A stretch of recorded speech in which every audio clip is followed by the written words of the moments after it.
esse é o corte do CCM Cast, um podcast que a gente grava aqui semanalmente na CCM. O link do episódio completo está na descrição, o link para os outros cortes também. Então se inscreve no canal, deixa seu like e aproveita o corte aí. Valeu.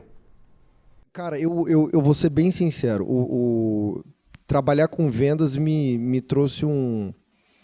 Não vou falar um amor, porque não é um amor, mas esse negócio de conversar me tirou esse medo de falar, de perguntar, toda essa quebra de ser travado, de comunicação, eu perdi em vendas. Porque, querendo ou não, você estaria sendo host de um podcast justamente por causa de vendas. Justamente por causa de vendas? 100%. Sem as vendas na sua vida, hoje você não estaria Eu provavelmente seria codeiro.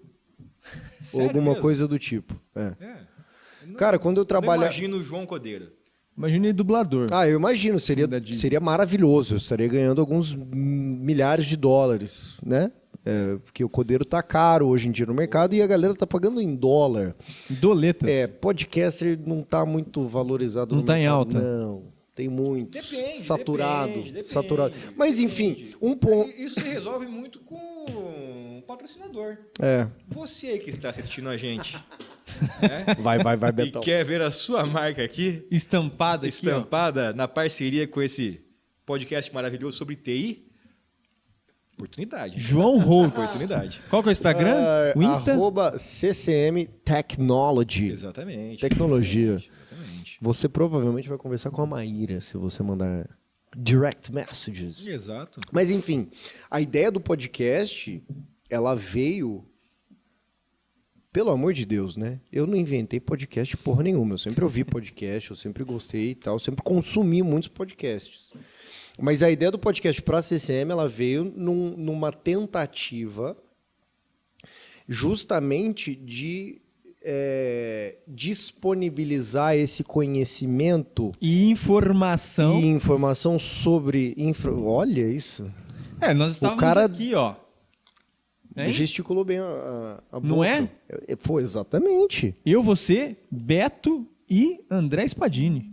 Lembra que a gente estava conversando É aqui? verdade, cara. É velho. verdade. A ideia A mesmo gente tava surgiu aqui. ali, cara. Nuvem Por quê? pública, em SaaS. Porque tanto que dificuldade você de ia vender. participar do podcast, você não... Aquele que você começou e sumiu era para ser o podcast do começo da conversa. Tá vendo? Tá vendo como a área comercial é importante? Cara, então, mas é que tá. Deixa eu concluir meu pensamento. A ideia do podcast, ela veio por quê? Porque eu queria tentar, de alguma maneira, fazer esse conhecimento que a gente compartilha durante as primeiras etapas do processo de vendas, ter mais acesso, não ser dependente da sua hora, da sua reunião ou da sua. Ser mais populado, É né? tipo assim, porra, você está passando por um... Tudo bem que a gente ainda está tentando estruturar o acesso ao material de uma maneira mais simples ou mais direta. Não sei se seria isso. Mas, por exemplo, você está começando um processo de vendas, o cara começa a ter dúvidas sobre tal coisa, sobre tal produto, tem um pedacinho do podcast que a gente falou sobre isso. Exato. Você manda pro cara, o cara assiste. Aliás, você já usou isso em uma prospecção. Eu? Refresque minha memória, Beto. Caramba. Lá da sua terra natal, da sua cidade, pô. Itapeva City, exatamente. Foi o primeiro negócio que eventualmente pode sair pelo podcast. Você utilizou um corte. Isso, sobre LGPD. O pessoal- Exatamente. Minto, foi sobre backup. Então, e o pessoal ouviu e falou, fez sentido. Isso, porque eles perceberam que a maneira com que eles faziam, não que estava errada, mas era longe de ser o ideal.